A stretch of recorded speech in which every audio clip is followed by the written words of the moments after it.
Hello, hello, j'espère que vous allez bien. Alors aujourd'hui, on se retrouve pour le bilan de la première semaine du mois de juillet. J'espère pour vous que tout se passe bien, que vous faites de jolies économies, que vous soyez première ou deuxième semaine, voilà, tout dépend. Peut-être que vous allez aller en 5 semaines pour ce mois-ci. J'espère aussi que la chaleur, ça y est, ça a diminué chez vous, puisque franchement, la semaine dernière, c'était infernal. Cette chaleur, c'était l'enfer. Mais bon, de toute façon, on n'a pas trop le choix. On est obligé de faire avec. Enfin voilà, j'espère que cette semaine, les températures vont rester un peu plus basses que la semaine dernière et que ça sera franchement plus agréable. Donc voilà, alors j'ai complètement, je me suis trompée de cahier où je note semaine 1, semaine 2, etc. Surtout qu'en plus j'avais mon enveloppe mystère. Mais bon, c'est pas grave, on va faire sans. Après tout, voilà, c'est le début de la semaine. J'espère qu'elle se finira mieux qu'elle aura commencé. Donc du coup, je vais l'écrire là-dessus. Et puis la semaine prochaine, je prendrai quand même le bon cahier. Et je vous montrerai, voilà. C'est pas grave. Alors, pour cette semaine, j'ai 10, 20, 30, 40, 50 et 2 billets de 5. Donc, ce qui me fait 60 € pour cette semaine qui commence. Enfin, qui est terminée, mais pour ce mois qui commence. Donc, je vais marquer juillet, S1 et 60 €. Voilà, comme ça, au moins, je m'en rappellerai. N'hésitez pas, vous aussi, à me dire dans les commentaires, voilà, quelles sont les économies que vous avez quand même réussi à faire. Même si vous trouvez, comme je dis à chaque fois, qu'elles ne sont pas énormes, mais dites-vous bien que voilà, vous avez quand même des économies qui sont mises en épargne ou dans vos défis. Après ça, chacun fait comme il veut. Et c'est ça surtout le plus important. Même si vous n'en avez que 20 € à la fin de la semaine, et bien écoutez, c'est quand même toujours 20 € qui sont mis dans vos épargnes. Et ça, c'est vraiment très très chouette. Il y en a, je sais, qui doutent un petit peu encore de cette méthode, parce que j'ai vu sur Insta, enfin voilà, quelqu'un qui parlait du système des enveloppes et les gens disaient ah oui, mais quand on n'a pas ci ou ça à payer, c'est sûr que c'est facile de pouvoir faire des économies.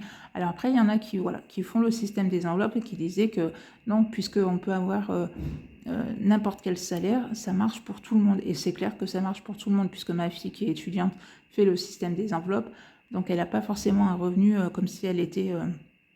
elle avait un CDI ou quoi que ce soit, enfin qu'elle avait un salaire qui rentrait tous les mois, et ça fonctionne aussi. Donc voilà, peut-être que voilà, vous attendez après l'été, après les vacances, pour vous aussi vous lancer dans le système des enveloppes. Mais franchement, allez-y, foncez, parce que quand on voit quand même toutes les économies qu'on arrive à faire, tous les projets qui arrivent à se concrétiser grâce à ce système-là, moi je dis franchement top quoi. Donc voilà, alors on y va, on y va. Alors on va mettre là-dedans, puisque ça va être pour la 5e semaine qui sera au mois d'août. Donc hop, dans ma petite pochette. Comme ça c'est fait. Et c'est vrai que ça aussi, c'est vraiment bien, puisque c'est quelque chose que je ne faisais pas avant. Donc c'est vrai que cette méthode, je trouve qu'elle est bien, puisqu'il y a des choses qu'on peut faire, qu'on ne fait pas forcément au début, puis que plus on avance et plus on se dit ah, si je changeais, je faisais comme si, ou je faisais comme ça. Ben, voilà, on peut toujours moduler cette méthode, et c'est vrai que c'est plutôt chouette. Donc c'est vrai que la 5e semaine, j'avais pas forcément d'enveloppe 5e semaine, et quand ça vous tombe dessus, quand le mois arrive et que vous avez 5 semaines à budgétiser, voilà, c'est quand même, ça peut être une somme, enfin oui, c'est une somme en plus à sortir comparé aux autres mois. Et c'est vrai que le fait de se faire une petite enveloppe 5e semaine, que chaque semaine vous mettez, par exemple moi je mets 10 € toutes les semaines, mais au moins je sais que quand j'ai ma 5e semaine qui arrive, j'ai ma petite enveloppe, et ça c'est vraiment très très chouette. Donc après, ça peut être voilà, un petit conseil que je vous donne, de éventuellement peut-être pas faire 36 000... alors peut-être, alors après je sais qu'il y en a qui font que des épargnes et qui font pas de défis, d'autres qui font comme moi. Par exemple, moi je fais des défis et des épargnes, mais par exemple si vous faites par exemple 2-3 épargnes, peut-être se rajouter une épargne en plus qui sera votre épargne 5e semaine par exemple. Après, chacun fait comme il veut.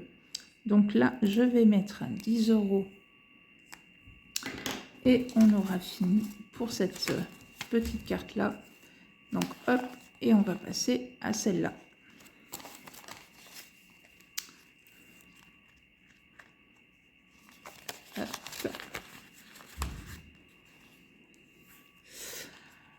Ensuite, école, je vais mettre 10 €.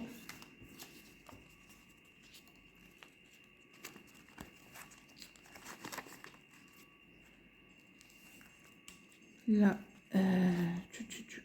voilà, ça sera fait la prochaine fois. Maison, non, ça, non. Les 5 €, j'en ai 2, donc hop, 465 à l'intérieur, enfin à l'intérieur, non, puisque quand j'arrive à 100 € dans mes billets de 5, je prends ma liasse et je la mets sur mon compte, mon livret épargne. Donc en fait, je l'ai terminé une première fois, donc et là, il va bientôt être terminé puisque j'en suis, oui, 465 €. Il sera bientôt terminé, donc j'aurai 2 fois 500 € sur mon compte. Alors, il y en a qui s'en servent pour les vacances. Moi, c'est pas du tout mon cas, puisque moi, le budget vacances d'une année sur l'autre est déjà budgétisé. Donc, après, voilà, si admettons, j'en aurais vraiment besoin, je m'en servirai pour ça. Mais voilà, pour l'instant, il se remplit. 10 € que je vais mettre dans mon 52 Wix. Pour moi, le 52 Wix, c'est pour la fin d'année. Pour se faire... alors, pourquoi elle ne veut pas s'ouvrir? Pour se faire un petit week-end pour le jour de l'an.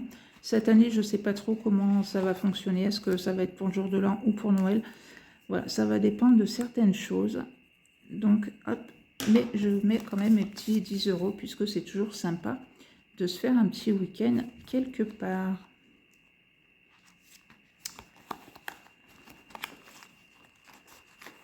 Voilà.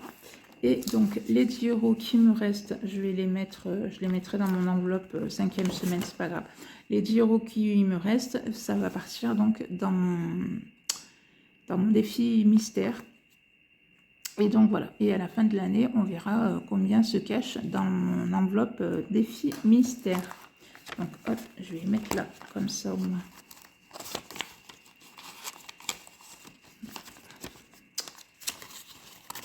Voilà. Et voilà. Et bien voilà, mon petit bilan pour cette première semaine est faite. Franchement, je suis vraiment bien ravie de cette semaine-là, des économies que j'ai réussi à réaliser. C'est vraiment très très chouette. C'est clair que c'est une mission, j'allais dire. Enfin, c'est quelque chose que j'arrêterai jamais depuis, ça va faire 3 ans au mois de septembre que j'ai commencé le système des enveloppes. Et franchement, voilà, une fois qu'on commence, qu'on tombe dedans, qu'on voit que ça fonctionne et qu'on tient bon, quoi. Et des économies, comme je vous dis, qu'on peut réaliser, des projets qui se réalisent grâce aux épargnes que vous allez mettre dans telle ou telle enveloppe. Je trouve que c'est vraiment très très chouette. Donc voilà, et bien écoutez, n'hésitez pas vous aussi à me dire en commentaire quelles sont les économies que vous avez fait, quelles sont éventuellement les épargnes que vous faites, puisqu'on ne fait peut-être pas forcément toutes les mêmes épargnes, puisque après tout, on n'a pas toutes les mêmes projets. Donc voilà, n'hésitez pas à me dire tout ça en commentaire, à mettre un petit pouce si vous avez aimé la vidéo. Et puis moi je vous dis à bientôt pour une prochaine vidéo. Ciao!